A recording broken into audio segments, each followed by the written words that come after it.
con publicano, come con pecadores, no supieron ver que les quemando el corazón, una unción que quema el corazón.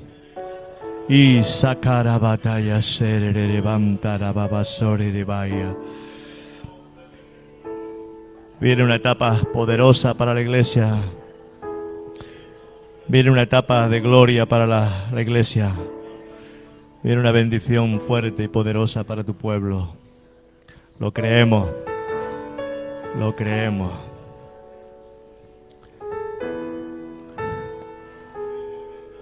Aleluya.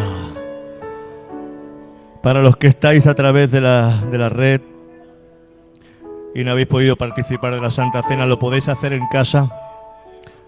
Podéis hacerlo en casa porque va a ser bendición para vuestras vidas, va a ser bendición para vuestro hogar y para vuestro cuerpo. Podéis coger un poquito de... No hace falta que sea vino, pues podéis coger cualquier, aunque sea zumo, pero lo hacéis con fe, el Señor va a obrar un milagro poderoso en vuestras vidas, allí donde estéis.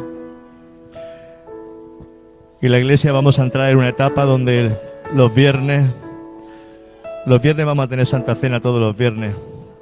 El que quiera venir, que venga, porque esto va a ser una explosión de gloria va a ser una explosión de gloria. Yo me siento renovado, fortalecido, lleno. Y es algo que vamos a practicarlo a menudo, porque esto es lo que nos da fuerzas para estar más entregados al Señor. Hechos 13, 38, 41. Vamos a la palabra. Vamos a ser edificados a través de la palabra del Señor. Gloria a tu nombre. Dice, sabed pues esto, varones, hermanos, que por medio de Él, de Jesucristo, se os anuncia perdón de pecados. Perdón de pecados. Y de todo aquello que por la ley de Moisés no pudisteis ser justificados, en Él es justificado todo aquel que cree. Mirad pues que no venga sobre vosotros lo que está escrito o lo que está dicho en los profetas. Mirad, oh menospreciadores, y asombraos y desapareced, porque yo hago una obra en vuestros días, obra que no creeréis si alguien os la contare. La obra de Jesús, lo que Él hizo en la cruz, es locura para la gente religiosa, fue locura para los judaizantes, fue locura y sigue siendo locura para muchos todavía, porque lo que hizo fue definitivo, fue la perfección, el del Padre. No hay más sacrificio. Ya no hay más sacrificio por el pecado. Tú no puedes buscar más sacrificio por el pecado. Tú no puedes pegarte latigazos para que Dios te perdone. Tú no puedes hacer nada. Simplemente dejar que la gracia de Dios venga sobre tu vida, el perdón de Dios venga sobre tu vida, el amor de Dios venga sobre tu vida, la compasión de Dios, el arrepentimiento venga sobre tu vida y que tú puedas empezar a entender. Porque cuando viene la gracia de Dios, trae un derramamiento de perdón. Porque te voy a dar un ejemplo. Cuando tú tomas antibiótico porque tienes una bacteria, lo que hace es que el antibiótico quema y sana tu cuerpo. Así la gracia, cuando viene, lo que hace es quemar y quitar tu pecado. Entonces la gracia, la penicilina, no puede traer más bacterias, lo que hace es que quita la bacteria. Y la gracia de Dios lo que hace es que quita tu pecado. Por eso cuando viene la gracia sobre tu vida, tú estás limpio, estás perfeccionado, tú no tienes ganas de pecar. Así, pero cuando te sientes culpable, cuando te sientes pecador, cuando te sientes mal, cuando te sientes que tú no mereces nada, entonces el enemigo te engaña en tu mente y te dice que tú no sirves, que tú no vales, que tú has pecado, que tú te has enfadado, que tú has hecho esto, que tú has hecho lo otro. Y eso es lo que el diablo quiere, que tú te vayas apartando y alejando, porque el pecado, cuando se manifiesta pecado en tu vida o se le manifiesta una convicción, lo que hace es que te alejas del Señor porque te da vergüenza. Lo mismo que hizo Adán. Adán se alejó. Cuando pecó se alejó. Se escondió. Y nos escondemos del Señor cada vez que pecamos. Nos escondemos, por eso tiene que venir la gracia de Dios sobre nuestras vidas para traer perdón y para traer la bendición de Dios en nosotros. Amén. Cuando queremos alcanzar el cielo y la salvación por nuestro propio esfuerzo, Él va a destruir esa obra. Fíjate que cuando hubo el diluvio, dice que se juntaron todos y quisieron construir una gran ciudad y una gran torre, la Torre de Babel. Y cuando Dios vio que querían alcanzar el cielo por sus propios medios, dice que confundió las lenguas de todos y destruyó la obra de toda aquella gente. Toda obra humana va a ser destruida. Nosotros tenemos que apropiarnos de la obra de Jesús. Al final, la obra humana no prevalece. Todo lo que prevalece es la obra de Jesús. Amén. Él dice que nuestras obras son como trapos de inmundicia. No le sirve, no le vale al Señor nuestras obras. Todo lo que tú puedas hacer, a Él no le sirve, no le vale. Por eso tienes que aprender a darle siempre toda la gloria al Señor. Amén. Darle siempre toda la gloria al Señor. Primera de Corintios 3, 12, 14. Mira. Sobre el fundamento de Dios, sobre el fundamento de Jesucristo, hay gente que edifica, pero mira lo que dice aquí. Y si sobre este fundamento alguno edificare oro, plata, piedras preciosas, madera, heno, hojarasca, ¿ves? La madera, el heno, la hojarasca es nuestras obras humanas. El oro, la plata, las piedras preciosas es la obra del Espíritu, es la obra de Jesucristo en la cruz del Calvario. Y tenemos que edificar con lo que Él ha hecho. Amén. Siempre nosotros tenemos que acudir a la obra de Jesús, al sacrificio de Jesús. Dice, porque la obra de cada uno será manifiesta, porque el día la declarará, pues por el fuego será revelada. Y la obra de cada uno, sea cual sea, el fuego la probará. Si permaneciere la obra de alguno que sobreedificó, recibirá recompensa. Pero tú tienes que edificar sobre el fundamento de Jesucristo. No puedes edificar sobre otro fundamento. Amén. Ni por tus buenas obras, ni por tu tiempo de oración, ni por tu tiempo de ayuno, ni porque tú haces muchos bienes a los pobres, ni porque tú vienes mucho a la iglesia, ni porque tú haces... No. El fundamento es el sacrificio de Jesucristo. Y sobre el fundamento de Jesucristo nosotros tenemos que seguir edificando, pero siempre asentándonos en la base de Jesús, justificados siempre por Él. Amén. Nosotros, por mucho que tú te esfuerces, dices, por mucho que nosotros nos esforcemos, no podemos aumentar nuestra estatura, no podemos hacer nada. Dice que Él es el que hace todo en nosotros. Amén. Él, en la cruz no solamente hay salvación, en la cruz hay sanidad, en la cruz hay bendición, en la cruz hay todo lo que tú y yo necesitamos, porque Él trajo provisión para todo. Amén. O sea que el sacrificio de Jesús para nosotros tiene que ser suficiente. Cuando estemos enfermos, hay que buscar simplemente las promesas de Dios y confiar en lo que Jesús hizo en la cruz. Amén. No podemos ir a otro sitio. Hebreos 10, 11, 13. Hebreos 10, 11 al 13. Dice, y ciertamente todo sacerdote día tras día, ministrando y ofreciendo muchas veces los mismos sacrificios que nunca pueden quitar los pecados. ¿Dais cuenta? Pero Cristo, habiendo ofrecido una vez para siempre un solo sacrificio por los pecados, se ha sentado a la diestra de Dios. De ahí en adelante, esperando hasta que sus enemigos sean puestos por estrado de sus pies. Si tenemos que ser perfectos por nosotros mismos, nadie será perfecto por sí mismo. Nadie puede ser perfecto. Por eso tenemos que aprender a amar y a perdonar. Porque Jesús perdona.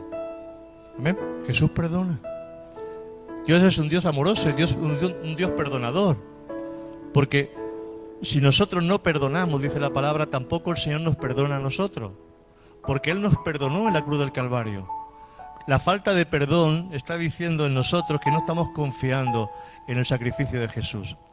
Dice que, lo habéis escuchado, ¿verdad? Que había un hombre que le debía miles y miles y miles, millones de euros a otra persona. Y viendo a ese hombre que no podía pagarle porque le habían metido en la cárcel, dice que le perdonó su deuda.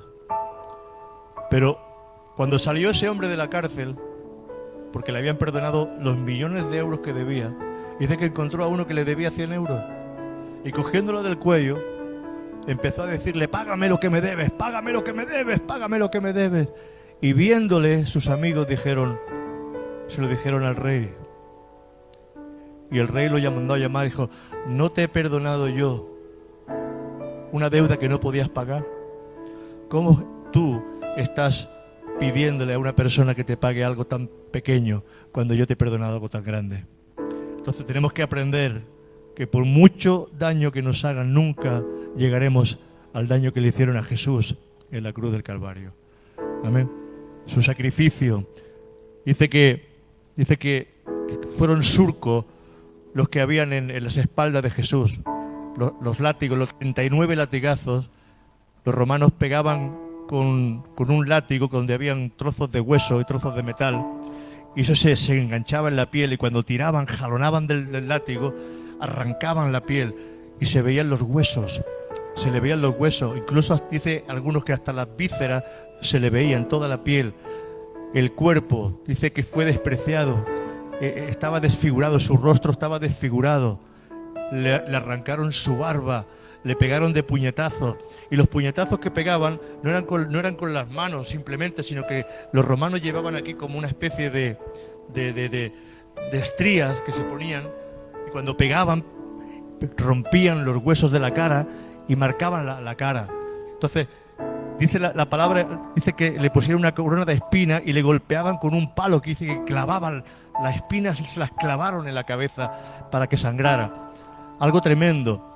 Pero dice que esas heridas, dice que por esas llagas somos sanos. No lo dice solamente el libro de Isaías, sino que nos lo dice también, nos lo recuerda Mateo y nos lo recuerda en segunda de Pedro, que dice que por esas llagas nosotros somos sanos y somos bendecidos. El sacrificio de Jesús fue perfecto para que nuestros pecados fueran perdonados, y ya no hay más sacrificio por el pecado. Por eso nosotros tenemos que confiar, porque en la medida que vayamos caminando hacia la meta, que será Cristo Jesús, un día vamos a estar con Él en el cielo, nosotros es como si estuviéramos andando por una cuerda floja. Eva una vez la invitaron a ir a un evento donde ella caminaba por encima de una barra de gimnasia y muchas veces se caía. Pero ese es el recorrido cristiano, nos vamos a caer muchas veces. Pero menos mal que está la gracia de Dios en nosotros, y la gracia de Dios lo que hace es que vuelve otra vez al Señor a ponernos encima de la barra, como aquel que se cae de la bicicleta hasta que aprende a montar en bicicleta. Así muchas veces la gracia está viniendo a nuestras vidas y caemos y caemos y caemos hasta que una vez que la gracia viene y se perfecciona en nosotros, ya no tenemos ganas de pecar. Es como ese antibiótico que ya ha hecho su efecto en nosotros. Por eso es muy importante que lo entendamos. No hay más justificación. Lo único que tenemos que hacer es venir al Señor, porque la ley lo que hace es que te dice: has pecado, pero la ley no te da la mano para sacarte del hoyo. La ley te deja condenado. La ley te deja ahí, y nosotros muchas veces cuando andamos en la ley condenamos a la gente. No perdonamos a la gente, no amamos a la gente. Nos volvemos como los fariseos, ¿verdad? Que los fariseos veían a las prostitutas, veían a la gente como algo de segunda, y sin embargo Él se acercaba a los pecadores, se acercaba a la gente. Por eso es muy importante que entendamos que el Señor, pese a todo lo que podamos hacer en nuestro caminar, si la gracia de Dios viene a nuestras vidas, si la gracia de Dios viene, Él va a traer convicción a nuestros corazones. Y cuando trae convicción, ¿sabe lo que hace? Trae arrepentimiento, trae lágrimas.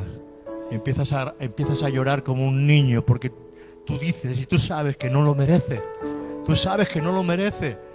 Y tú dices muchas veces, porque me ha pasado a mí y te habrá pasado a ti, ¿cómo es posible que yo, habiendo hecho lo que he hecho, habiendo pecado, habiendo fallado al Señor, Él me siga amando, me siga visitando, siga viniendo su presencia sobre mí? Esa es la gracia de Dios. Y la gracia de Dios no cambia. Amén. Porque el sacrificio de Jesucristo es perfecto. El sacrificio de Jesús es perfecto. Una vez y para siempre. Ya no hay más sacrificio. Es cierto que vamos a caer, pero dice la palabra que 7 veces cae el justo y 7 veces el Señor lo levanta. Porque ahora, cuando nosotros andamos ya en la carne, cuando ya deliberadamente nos apartamos del Señor, eso ya es otra historia. Pero el Señor, cuando volvemos a Él, dice: al que a mí viene, yo no lo echo fuera. ¿Entiendes eso? La gente se aparta porque ama la carnalidad, ama el mundo, ama la maldad. Satanás obra en sus vidas, le ha engañado, ha trastornado la mente. Pero cuando nosotros amamos, la gracia de Dios empieza a obrar en esas personas a las cuales estamos orando y amando a esas personas. Pero si no perdonamos, hay como una barrera. Mira lo que te digo, si tú no perdonas, el Señor no podrá nunca acercarse a esa persona para poder ayudar y poder sacarla de ese hoyo donde está, porque tú has puesto una barrera ahí. Pero cuando tú perdonas, haces posible que esa persona, el Señor, pueda acercarse al Señor. Eso es muy importante, que en tu corazón tú no guardes rencor, ni guardes maldad, ni guardes nada hacia nadie. Amén. 1 Corintios 11, 17, 34, lo que hemos hecho en esta tarde es muy importante. Mirad, aquí está hablando de la Santa Cena. Mira Pablo lo que está haciendo aquí es poniendo orden. En el libro de Corintios, todo lo que Pablo estaba haciendo es poner orden. Ponía orden por los dones, ponía orden en la Santa Cena, ponía orden en la forma de llevar los cultos. Dice, pero al anunciaros esto que sigue, 1 Corintios 11, 17, 34, pero al anunciaros esto que sigue, no os alabo, porque no os congregáis para lo mejor, sino para lo peor. Pues en primer lugar, cuando os reunís como iglesia, oigo que hay entre vosotros divisiones, y en parte lo creo. Porque es preciso que entre vosotros haya disensiones para que se hagan manifiestos entre vosotros los que son aprobados. Es cuando hay problemas, es cuando se ve realmente quién es de Cristo y quién no es de Cristo. A veces los problemas son necesarios en la iglesia. A veces Dios mueve un poquito las aguas para ver dónde están los quejosos y los que no aman y los que no perdonan y los que... Pero bueno, dice, cuando pues os reunís vosotros, esto no es comer la Santa Cena, esto no es comer la Cena del Señor. O sea, que se reunían, pero eso no era comer la Santa Cena, ¿eh? Porque al comer cada uno se adelanta a tomar su propia cena. Y uno tiene hambre y otro se embriaga, se emborrachaban. ¿Fijáis? Había un desorden completo cuando se reunían para tomar la Santa Cena, había un desorden tremendo. Unos comían antes de tiempo, otros no tenían comida, otros se emborrachaban. Dice, pues ¿qué no tenéis casa en que comáis y bebáis? ¿O menospreciáis la iglesia de Dios y avergonzáis a los que no tienen nada? ¿Qué os diré? ¿Os alabaré en esto? No os alabo. Entonces Pablo sigue hablando de la Santa Cena, para que nos demos cuenta que a veces nos hemos equivocado en nuestra forma de tomar la Santa Cena. Porque yo recibí del Señor lo que también os he enseñado. Lo aprendió y lo recibió del Señor directamente. No lo recibió de Pedro ni de ningún apóstol, lo recibió directamente del Señor. ¿Será importante la Santa Cena cuando se la revela también al apóstol Pablo? No solamente se la revela a sus discípulos, sino que se la revela también al apóstol, a Pablo.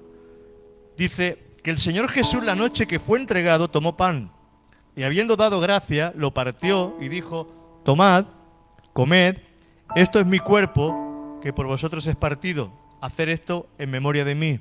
Asimismo tomó también la copa después de haber cenado, diciendo, esta copa es el nuevo pacto en mi sangre. Haced esto todas las veces que la bebiereis en memoria de mí. No una vez, ni dos, ni tres al año o al mes. Dice, todas las veces que la tomareis en memoria de mí. Así pues, todas las veces que comiereis este pan y bebiereis esta copa, la muerte del Señor anunciáis hasta que Él venga. Entonces, ahora sigue Pablo hablando de ese desorden que había. Y está diciendo, de manera que cualquiera que comiere este pan o bebiere de esta copa indignamente, ¿eh?, emborrachándose, haciendo las cosas mal, con desorden, ¿verdad? Dice, será culpado del cuerpo y de la sangre del Señor. Por tanto, pruébese cada uno a sí mismo y coma así del pan y beba de la copa. Porque el que come y bebe indignamente sin discernir el cuerpo, habla sin discernir el cuerpo. Que tú sepas que cuando tú estás tomando el pan, tienes que discernir qué es lo que pasó esa noche, porque es la Pascua. ¿Os acordáis de la Pascua judía? Cuando aquella noche los primogénitos murieron en Egipto.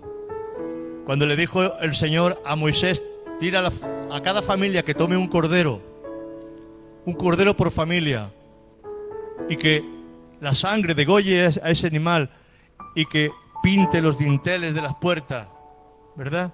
Los dinteles, mira, era la cruz, hacer así, fíjate, de arriba abajo y luego de un lado para otro. ¿Veis? Estaba marcando la Pascua, la cruz. Marcar los dinteles de las puertas para que el ángel de la muerte, cuando pasara, no tocara a ninguno de los que estaban dentro, ninguno de la familia, ninguno. ¿Me entendéis? Por eso cuando tomamos la Santa Cena estamos recordando la Pascua, y la muerte no toca, la enfermedad no toca, la maldad no toca. Viene salud, viene protección en nuestro hogar, viene vida para nosotros, viene fortaleza para nuestras vidas, porque dice la palabra que cuando salieron de Egipto más de 600.000 personas, dice que en ninguno de ellos hubo enfermo ni magullado. Eso que se ve en las películas que llevaban a la gente con las camillas, son mentiras, porque la Biblia nos dice que salieron 600.000 y salieron todos sanos. Entre 600.000 personas no había ningún enfermo. Y luego nos dice el Señor en su palabra: si vosotros amáis mi palabra, obedecéis mis mandamientos, ninguna enfermedad que envié a los egipcios vendrá a vosotros, porque Dios hace diferencia entre la gente que no cree y la gente que cree. ¿Os dais cuenta? Cuando vinieron las plagas en Egipto, vinieron moscas, vinieron pulgas, vinieron ranas, vino sangre en los ríos, pero dice que en la tierra de Gosén, donde estaban los israelitas, allí había luz, allí había bendición. Ellos no tocaron las plagas, no les tocó las plagas. Entonces nosotros tenemos que ver que Dios hace diferencia entre sus hijos y los que no son sus hijos. Y cuando participamos de la Pascua, que es la Santa Cena, estamos tomando vida. Pues eso es muy importante que nosotros participemos. Y no solamente la podemos hacer aquí, en la iglesia, sino que podéis hacerla también en vuestra casa, en vuestro hogar. Podéis coger y podéis participarla.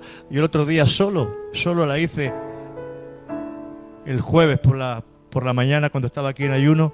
Cogí el pan y el vino y hice la Santa Cena solo. ¿Sabéis que hay testimonios tremendos de personas que son sanadas cuando toman el pan y toman el vino? De milagros poderosos que vienen sobre las personas cuando nosotros participamos del pan y del vino. Nosotros no le hemos dado mucha importancia a este acto como algo normal, pero esta es la Eucaristía, porque la palabra en griego es Eucaristía, lo que dicen los católicos, pero es que se llama así en griego. Tomar la Santa Cena es la Eucaristía. Fíjate, la Iglesia Católica, la importancia que le da al pan y al vino, que ellos lo tienen como que eso se hace el mismo cuerpo en ese mismo instante. Nosotros no creemos eso, pero dice la palabra que ese es su cuerpo y lo hacemos en memoria del Señor.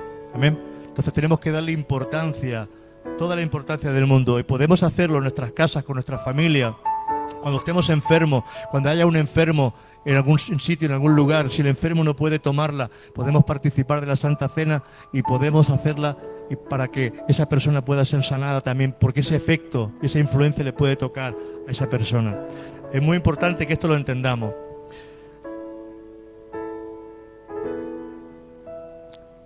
Aleluya. Dios es nuestra paz, amén. Y en los momentos duros de la vida y en los días de batalla, en vez de engrandecer el problema, tenemos que buscar la paz que solo Él puede darnos, porque Él se mueve en la quietud de nuestro corazón. Cada vez que participamos de la Santa Cena recibimos todos los beneficios que el cuerpo y la sangre de Jesús tienen para nosotros, porque la sangre de Jesús era perfecta y el cuerpo de Jesús era perfecto. Amén. Y cuando nosotros discernimos, ahí está, hay que discernir lo que estamos tomando, que no es simplemente pan y vino, sino que es el cuerpo de Jesucristo y es la sangre de Jesucristo. Amén. Discernimos el cuerpo. No tomamos algo por tomarlo, sino que discernimos. Mirad, a veces pedimos un milagro al Señor y el milagro no viene de golpe. Pero es que a veces el Señor, el milagro lo hace progresivamente, viene poco a poco a nuestras vidas, mientras vamos participando, mientras vamos discerniendo.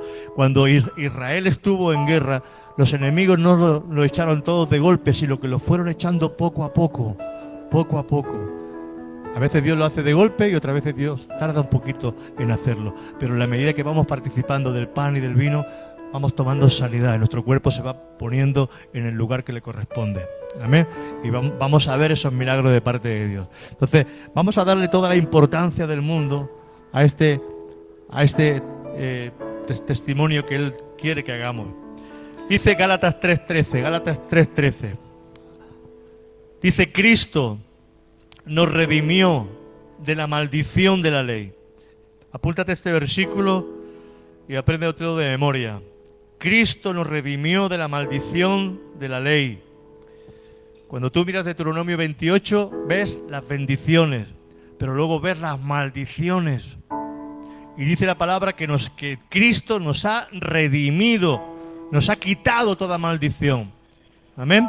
Entonces, esas maldiciones que están en Deuteronomio 28, que hay un montón de maldiciones, dice la palabra que Cristo nos ha redimido de todas esas maldiciones. Amén. Muy importante que esto lo entendamos. Cristo nos redimió de la maldición de la ley, hecho por nosotros maldición, porque está escrito: maldito todo el que es colgado de un madero. O sea que qué importante que lo entendamos. Si Cristo nos ha redimido de la maldición, ¿qué es lo que nos queda? La bendición. Amén. Si Cristo te redime de la maldición, ¿qué te queda? La bendición. Te queda la bendición. Amén. Mira, aunque tú no tengas nada en el bolsillo, porque mucha gente se mide por lo que tiene en el banco, se mide por lo que tiene en el bolsillo. No, tú tienes un Padre en los cielos. Y cuando tú estás confiando en el Señor, Él va a proveer lo que tú necesitas. Pero tenemos que aprender a confiar en la provisión de Dios, en la sanidad de Dios, en la fortaleza de Dios, en la fuerza que Él nos da. Por supuesto que no te vas a quedar sentado sin hacer nada, tendrás que trabajar, pero Dios, ¿cómo hace las cosas cuando tú confías en Él? Cuando tú confías en Él, cuando no son tus fuerzas, sino que tú confías en Él. Muy importante que lo entendamos, que no son tu fuerza, porque la gente del mundo dice: sí, claro, por el sudor de mi frente, porque yo he trabajado mucho, porque esto me lo he ganado yo, porque yo he hecho muchas horas extra, porque yo he hecho mucho esfuerzo, porque yo he hecho... No, te está dando la gloria tú, eso es ley. La gracia es que Él te lo va a dar, para que tú le des toda la gloria y toda la alabanza al Señor. Amén. Entonces, Él te va a dar lo que tú necesitas. Entonces, tenemos que orar: Señor, gracias. Gracias por tu misericordia. Gracias, Señor, por tu milagro. Señor, porque yo sé que va a venir la sanidad. Porque sé, Señor, que va a venir el mejor trabajo. Porque sé que va a venir, Señor, lo mejor. Porque tú diste a tu Hijo en la cruz del Calvario, Señor. Diste lo mejor que tenías. Entonces, uno tiene que aprender a orar y pedirle al Señor: Señor, gracias. Gracias, Señor, yo sé que es por tu esfuerzo. Sé que es por tu esfuerzo, no por mi esfuerzo. Por tu esfuerzo. Mientras sea tu esfuerzo y tú te esfuerces, Dios no va a obrar. Por Pablo decía: cuando soy débil, entonces soy fuerte. Cuando soy débil, soy fuerte. Porque cuando tú eres débil, actúa el Señor. Pero cuando tú eres fuerte, Dios no actúa. Cuando tú eres fuerte, Dios no actúa. ¿Cuánta gente hay que se esfuerza, pero las cosas no le van como deberían de ir? Pero cuando nosotros nos rendimos y decimos: Señor, que sean tus fuerzas, que sea tu amor, que sea lo que tú tienes para mí. Colosenses 2, del 13 al 15, 5 minutos y acabamos. Colosenses 2, del 13 al 15. Dice: y vosotros, estando muertos en pecados y en la incircuncisión de vuestra carne, os dio vida juntamente con Él, perdonándoos algún pecado. ¿Qué dice ahí? Todos. Señor, es que te he fallado mucho. Tus pecados han sido perdonados. Señor, es que he caído muchas veces. Tus pecados han sido perdonados. El diablo es el que te acusa. A veces te acusas tú mismo, misma te acusa. Pero dice: perdonando todos los pecados, anulando el acta de los decretos que había contra nosotros, que nos era contraria, quitándola de en medio. y clavándola en la cruz y despojando a los principados y a las potestades, los exhibió públicamente, triunfando sobre ellos en la cruz. O sea que la victoria ya no depende de nosotros. Él ha vencido. Por eso somos más que vencedores. Amén. Hasta que no entendamos la justicia de Dios, nosotros no vamos a ser bendecidos. Hasta que no aprendamos que hemos sido justificados por el Señor, no vamos a ser bendecidos. Seremos bendecidos cuando nosotros aprendamos que Él ya lo ha hecho todo. Que ya estamos bendecidos. No que nos va a bendecir el Señor, sino que ya estamos bendecidos. Que la bendición viene de camino, que la bendición viene, que nos va a alcanzar. Que vamos a ver cosas increíbles. Amén. El Señor va a traer la familia. ¿Tú crees que cuando ellos pidieron carne, tú crees que ellos cazaron las codornices? ¿Quién trajo las codornices? El Señor dice que vino un soplo, un viento del recio del sur y trajo las codornices y comieron carne, llegó las codornices a la mitad del cuerpo. Cuando ellos querían agua, el agua vino. Ellos querían pan, Dios trajo pan. Cuando estaban en problemas con los egipcios, el mar rojo se abrió. Fíjate, siempre es el Señor obrando, pero tenemos que aprender a confiar siempre en el Señor. Amén. Poner toda nuestra vida en las manos del Señor y decir: Señor, hágase tu voluntad, no la mía, y tú lo vas a hacer. Amén. Tú lo vas a hacer. Bueno, creo que esta tarde el Señor nos ha bendecido mucho. Yo creo que nos ha bendecido mucho el Señor. Amén. Y yo os animo. Mira, yo pensaba que hoy no iba a venir mucha gente. Decía Eva, bueno, es igual, lo hacemos tú y yo y participamos de la comunión tú y yo y luego ha venido Antonio. Digo, pues los tres aquí, hace falta, hacemos la comunión, no pasa nada, ¿eh? Y yo pienso hacerlo de cuando en cuando, solito, aunque sea solo, coger mi pan y mi vino, bendecirlo y tomar vida, tomar bendición de parte de Dios. Amén. Porque sé que en eso, cuando participamos del pan y del vino y lo hacemos discerniendo el cuerpo, viene bendición para nosotros. Amén. No es tu esfuerzo, Él lo hizo todo en la cruz del Calvario. Es confiar en el Señor. Amén. Que el Señor os bendiga muchísimo. Dios os bendiga.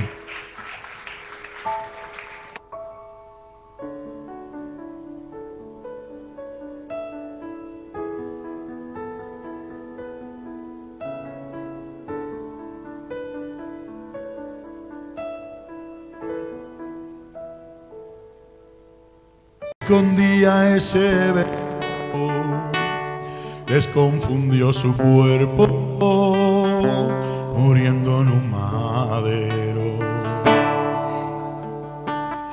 Apareció en un pollino.